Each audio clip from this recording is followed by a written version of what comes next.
Ayatollah Ali খামেনির শেষ বিদায়ের অনুষ্ঠানে যোগ দিতে ভারতের প্রধানমন্ত্রী নরেন্দ্র মোদীকে আমন্ত্রণ জানিয়েছে ইরান। জানিয়ে ব্যাপক কৌতূহল তৈরি হয়েছে বিশ্ব রাজনীতিতে। প্রশ্ন উঠছে, তেহরানের এই আমন্ত্রণে আদৌ কি অংশ নেবে ট্রাম্প নেতানিয়াহুর ঘনিষ্ঠ মিত্র নরেন্দ্র মোদী?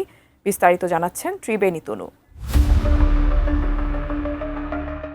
ইরানের প্রয়াত সর্বোচ্চ নেতা আয়াতুল্লাহ আলী খামেনির শেষ বিদায়ের আনুষ্ঠানিকতায় যোগ দিতে ভারতের প্রধানমন্ত্রী নরেন্দ্র মোদীকে আনুষ্ঠানিকভাবে আমন্ত্রণ জানিয়েছে তেহরান। গত ২৮ ফেব্রুয়ারি যুক্তরাষ্ট্র ও ইসরায়েলের যৌথ বিমান হামলায় তেহরানে নিহত হন খামেনি। আগামী ৪ জুলাই থেকে শুরু হতে যাওয়া এই ঐতিহাসিক বিদায় ও জানাজা অনুষ্ঠানে মোদীকে আমন্ত্রণ জানিয়েছেন ইরানের প্রেসিডেন্ট মাসুদ পেজেশকিয়ান। তবে তেহরানের এই হাই প্রোফাইল আমন্ত্রণ দিল্লিকে এক বড় ধরনের কূটনৈতিক ও কৌশলগত পরীক্ষার মুখে দাঁড় করিয়েছে।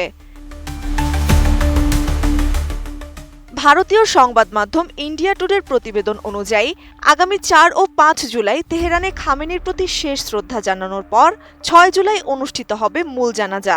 এরপর কোম ও মাশহাদ শহর হয়ে ৯ জুলাই ইমাম রেজার মাজারে তার মরদেহ দাফন করা হবে।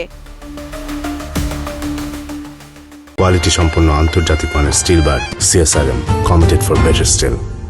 ইরানের সঙ্গে ভারতের সম্পর্ক বহু শতাব্দী পুরনো এবং জ্বালানি, বাণিজ্য এবং সংস্কৃতির পাশাপাশি ভারতের জন্য ইরানের ভূরাজনৈতিক গুরুত্ব অপরিসীম। বিশেষ করে পাকিস্তানের ভূখণ্ড এড়িয়ে আফগানিস্তান ও মধ্য এশিয়ায় বাণিজ্যের একমাত্র পথ হচ্ছে ইরানের চাবাহার বন্দর।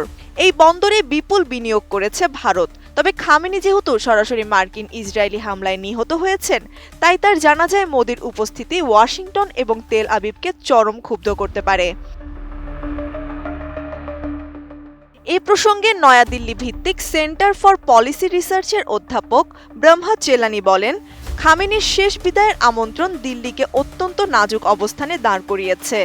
ফেব্রুয়ারিতে খামেনির হত্যাকাণ্ডের পর ভারতের নীরবতা তেহরানের চোখে এক ধরনের কূটনৈতিক দূরত্ব তৈরি করেছিল।